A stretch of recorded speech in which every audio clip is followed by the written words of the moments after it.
Merhabalar. Şimdi video yayınlarımıza devam ediyoruz. Keşke ben de yapabilsem. Elif Hanım'ın boyayacağı ürünü hazırlıyoruz. Şimdi büyük motifimizi, kelebek motifimizi işledik. Bunu diğer boş alanlara da ufak kelebek motifleri işlenecek. Şimdi bunu çıkartıyorum ve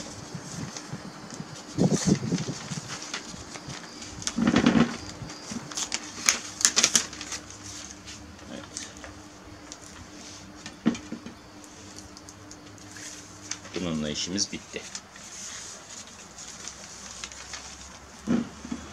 Gördüğünüz gibi biraz tozu toprağı var. Ne yapıyoruz? Çalışma esnasında gene maskemizi takıyoruz.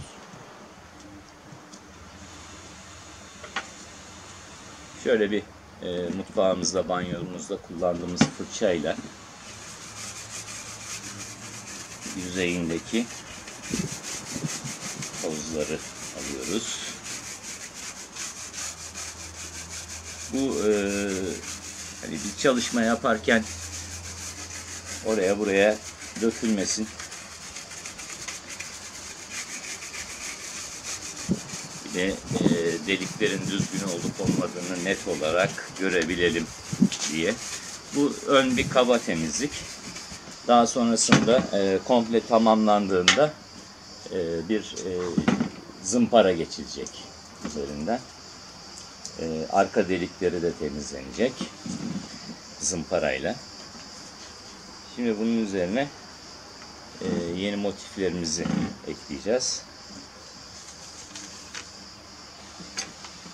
Böyle.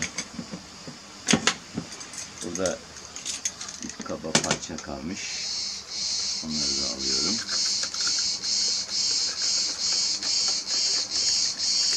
Evet. Gördüğünüz gibi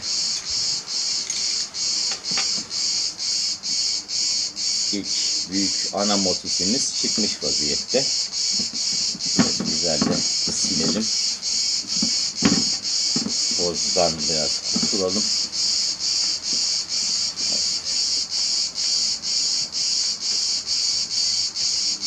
Şimdi maskemizi çıkarabiliriz.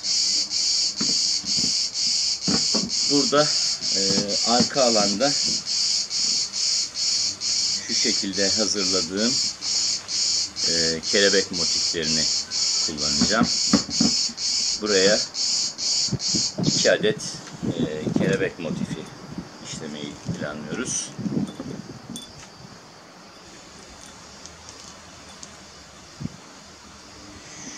Şöyle yapıştırmaya başlayalım.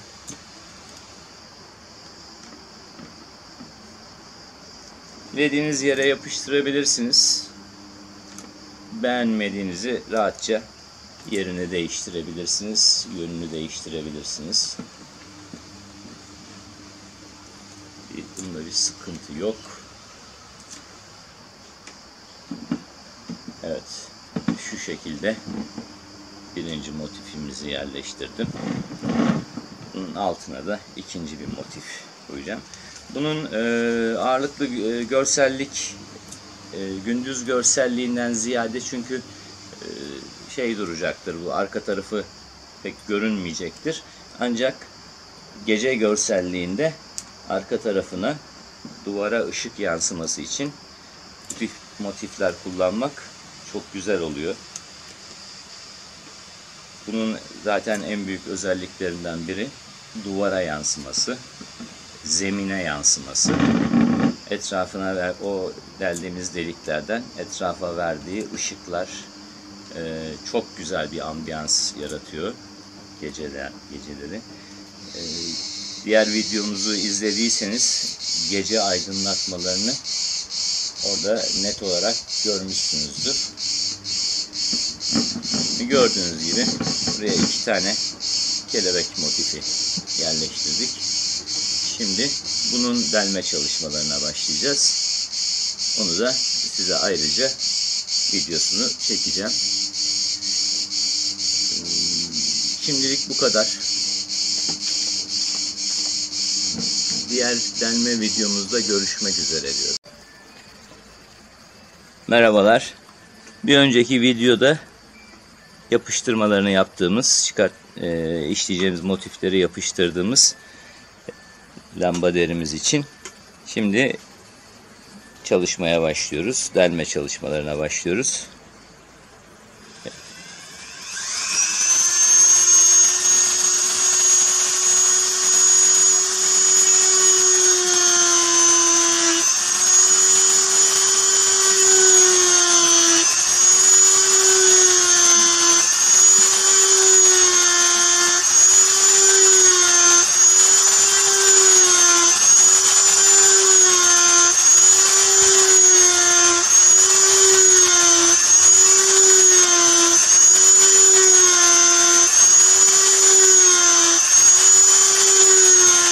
Bu uzun ve zahmetli bir iş. Gördüğünüz gibi incecik bir uçla yüzlerce delik deliniyor.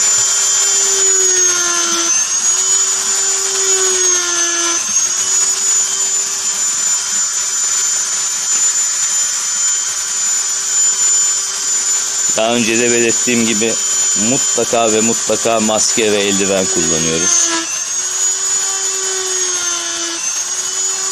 Ve dediğim gibi delecek uçlar hazır vaziyette. Birkaç makineyle çalışıyoruz.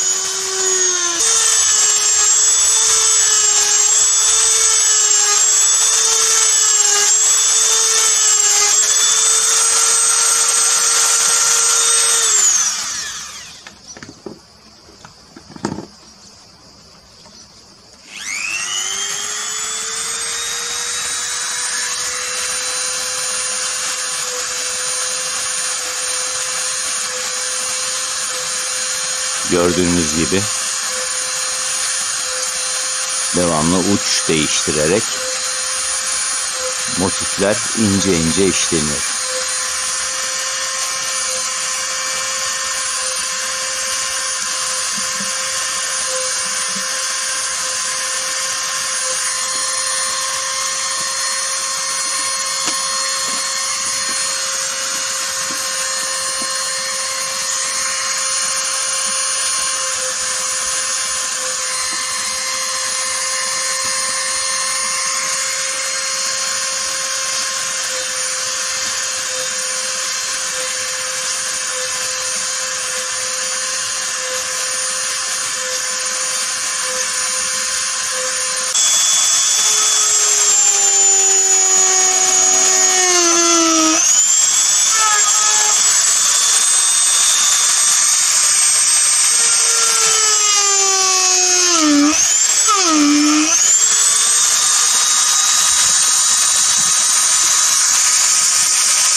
Motifi dilediğiniz gibi kullanabilirsiniz. Orada çizili olana bağımlı kalmak durumunda değilsiniz.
Şu anda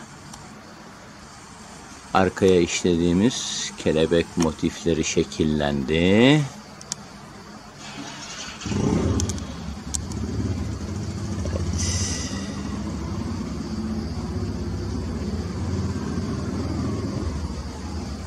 Şimdi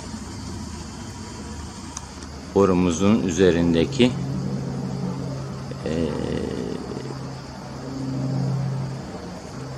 tepe noktasına motif işliyoruz.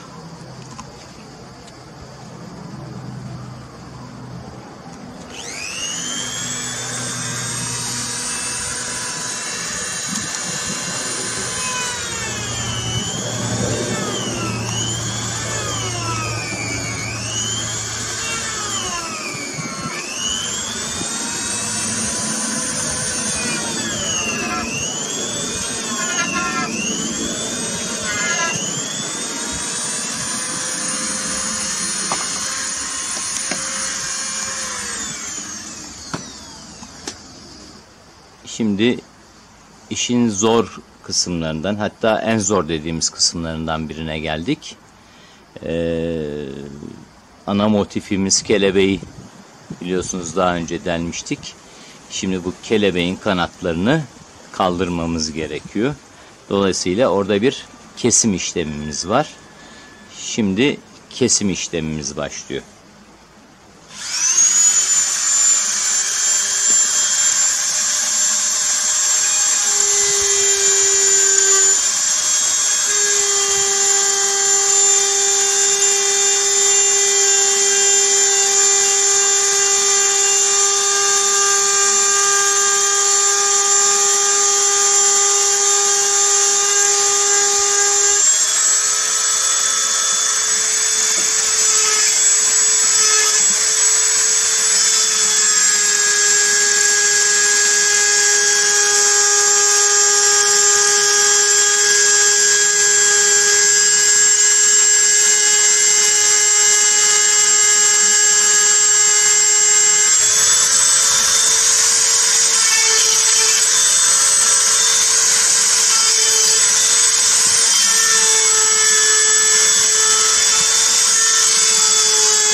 Bu işlem esnasında makinamız çok yoğun vaziyette ısınmaktadır.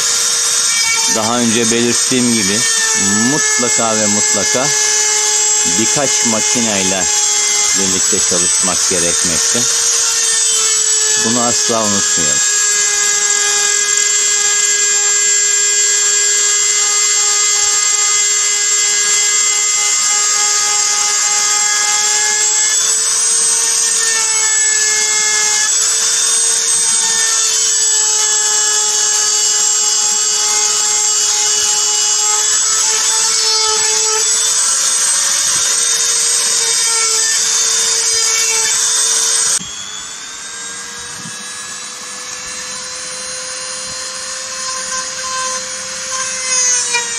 Kanat kesimimiz tamamlandı.